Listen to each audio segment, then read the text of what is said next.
Okay, so what we have here with certain fallen angels is that they have the ability to transform, and a lot of that was exploited in the Transformer series movies and in the Transformer cartoons. And so what they did was they based that off of something that was real. And so what we have with fallen angels is not what people think. It's not the touched by an angel version with these guys. These beings are spiritual beings with incredible powers, and one of those powers entails that as we would create objects and as we would form these objects through resources and through the materials and the powers that we have, their powers is that they can transform themselves into objects. And so we're talking objects that look like space-age vehicles and planes. We're talking about objects that basically look like other entities. They can transform into a creature. They can transform into a ship.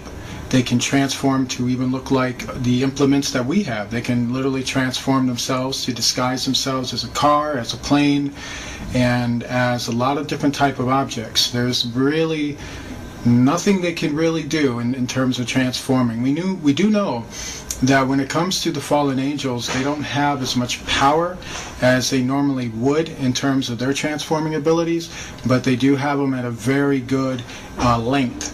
So they're not totally depowered.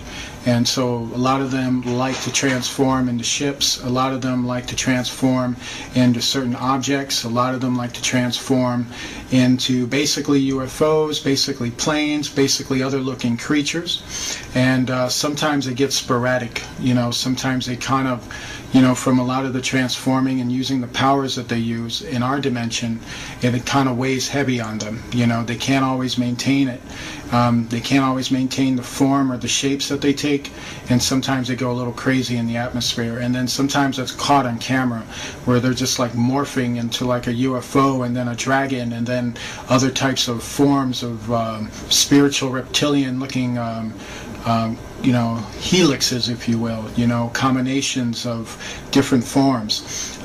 For instance, you'll see some transforming from a UFO into a dragon-looking creature and then back again, and then it disappears and then comes back again. And when it's doing that, what's happening at that moment is that it's freaking out because it can't maintain its form in our dimension, and they don't want to go back to the other dimension they just came from. So they try to struggle with it.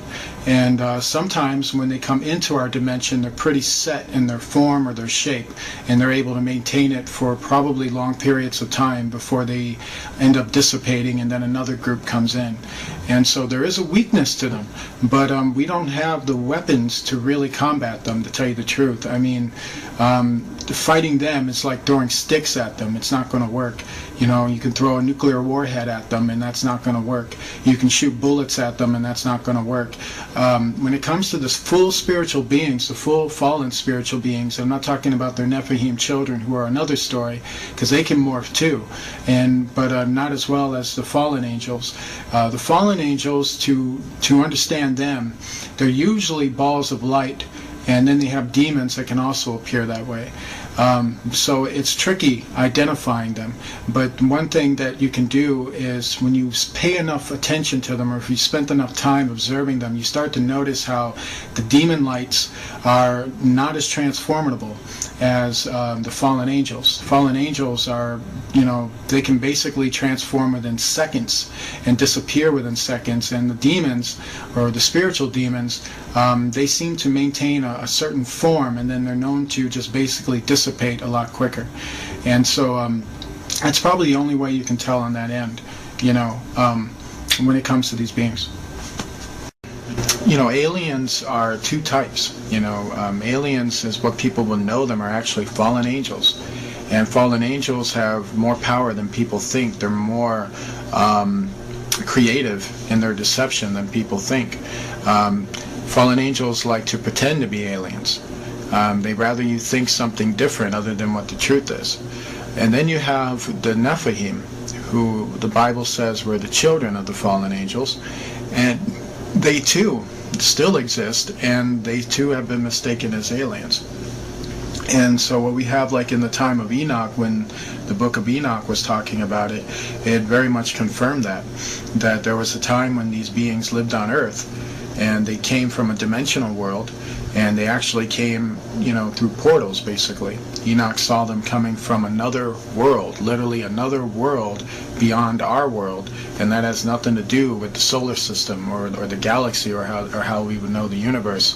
This universe of theirs is behind our universe, and they can open up doors, spiritual doors, basically, portals that have spiral shapes, and they resemble 666 shapes, and they basically come through the portals. And when they do, they tell people they're aliens, or they tell people they're gods, or they tell people that they came from Jupiter or from Mars, and they tell people they're going to solve all their problems. And then when people deal with them, and this is our rulers, by the way, our rulers make deals with them, and even if it involves hurting us, they'll make those deals with them. Złe duchy będą was zwodzić, bo odwróciły się od Pana i są kretynami.